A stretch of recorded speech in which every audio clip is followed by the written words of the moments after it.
Ya, shalom saudara-saudara. Saya dalam salah satu grup tanya jawab yang saya pimpin itu ada seorang mengirim pertanyaan, ya. Nah, pertanyaannya begini.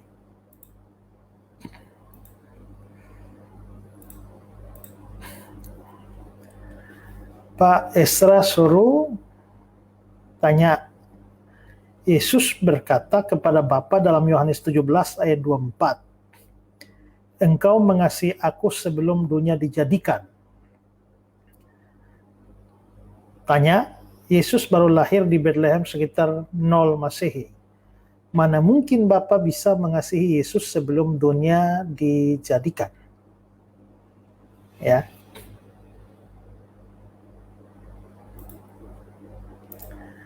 Jadi orang ini bertanya ya, Yesus baru dilahirkan abad pertama tuh ya, waktu hari Natal tuh kan dia dilahirkan. Tapi ayat Alkitab mengatakan bahwa Bapa mengasihi aku sebelum dunia dijadikan. Lalu dia bertanya, bagaimana Bapa bisa mengasihi Yesus sebelum dunia dijadikan, padahal Yesusnya baru lahir di abad pertama itu, pertama Masehi. Nah, sebenarnya memang agak membingungkan kalau kita hanya berpikir bahwa Yesus itu hanya manusia. Orang Kristen percaya bahwa Yesus itu Allah. Karena Yesus itu Allah, ya, lalu kitab juga percaya bahwa dia menjelma menjadi manusia. Dia menjelma menjadi manusia.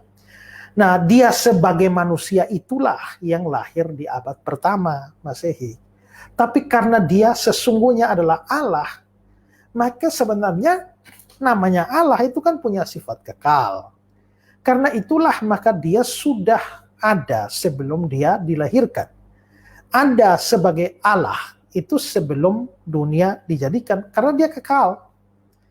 Tapi kalau sebagai manusia ya dia baru muncul pada waktu hari Natal itu. Karena itulah dalam keberadaan sebagai Allah, maka Yesus ditunjukkan, entah Yesusnya mengatakan sendiri atau bagian-bagian kitab suci yang lain menyatakan dia sudah ada sebelum itu ya. Saya menunjukkan beberapa ayat. Nah, saudara lihat ini ya. Mika 5 ayat 1. Ini ayat Natal ya.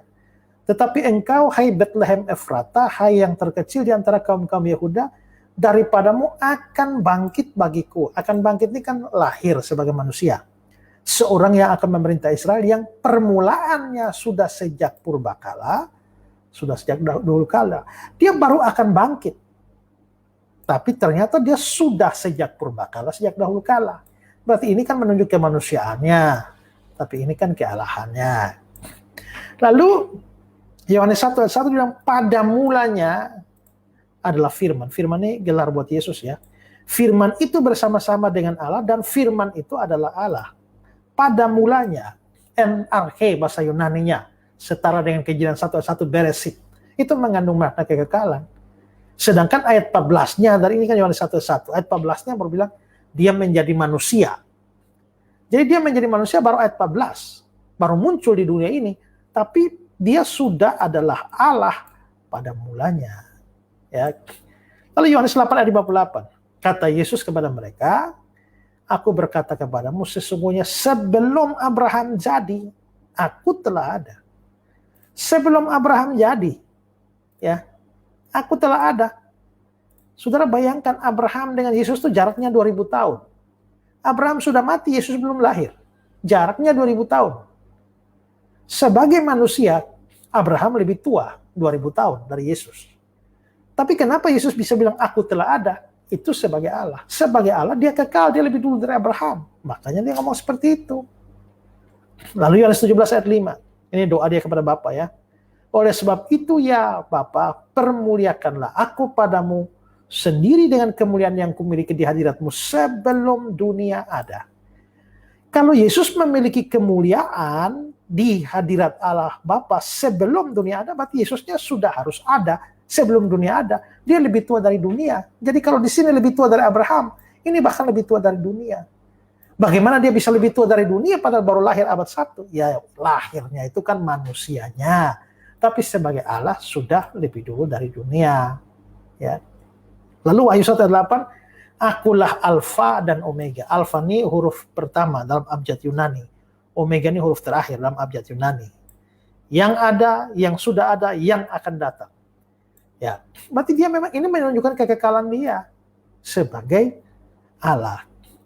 Nah, jadi di situ kita harus membedakan antara kealahan dan kemanusiaan Yesus. Banyak orang bingung, tidak mengerti ini dengan Winatur Yesus ini.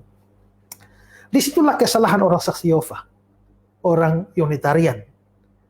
Di situ jugalah kesalahan orang Islam yang selalu menjadikan atau melihat Yesus kemanusiaannya lalu dipakai untuk menunjukkan bahwa dia bukan Allah. Nah, itu kan tadi tuh ya. Kalau mereka anggap Yesus hanya nabi, ya pertanyaan kita begitu. Kalau Yesus tuh hanya nabi, tanya nabi mana yang sudah sejak purbakala, sejak dahulu kala. Tanya nabi mana yang bisa ada pada mulanya. Tanya nabi mana yang bisa ada lebih dulu dari orang yang sudah tua, hidup lebih dari dia 2000 tahun yang lalu. Kalau Yesus nabi, nabi mana yang lebih tua dari dunia? Nabi mana yang layak disebut sebagai Alfa dan Omega? Ya. Jadi jelas bahwa di situ ada Dwinatur Yesus, kealahannya dan kemanusiaannya. Karena itu ada hal-hal yang menunjukkan kealahannya, ada hal-hal yang menunjukkan kemanusiaannya. Yang tadi kayak saya baca ayat-ayat itu kan menunjukkan kealahannya. Tapi kalau dia lapar, dia haus, ya dia capek, dia tidur, itu menunjukkan kemanusiaannya. Nah, kebanyakan mereka ini menggunakan kemanusiaannya untuk membantah kealahannya. Itu disitulah salahnya. Manusianya untuk membuktikan kemanusiaan, kealahannya untuk membuktikan Allah. Jangan di-cross. Begitu di-cross, jadilah segala macam kekacauan. Tapi ya begitulah, mereka anggap mereka lebih kuasai Alkitab kita dari kita sendiri. Nah, jadi untuk pertanyaan saudara itu, bagaimana Yesus berlahir abad 1? Kok sudah bisa dikasihi Bapa sebelum dunia dijadikan? Ya, dia dikasihi Bapa sebelum dunia dijadikan itu dalam hakikatnya sebagai Allah. Lahir di abad 1 dalam hakikatnya sebagai manusia. Ya, itu semoga penjelasan ini bermanfaat buat saudara sekalian dan tidak diombang-ambingkan oleh banyak orang yang tidak mengerti tapi anti terhadap ketuhanan dan kealahan Yesus Kristus. Shalom, Tuhan berkati saudara.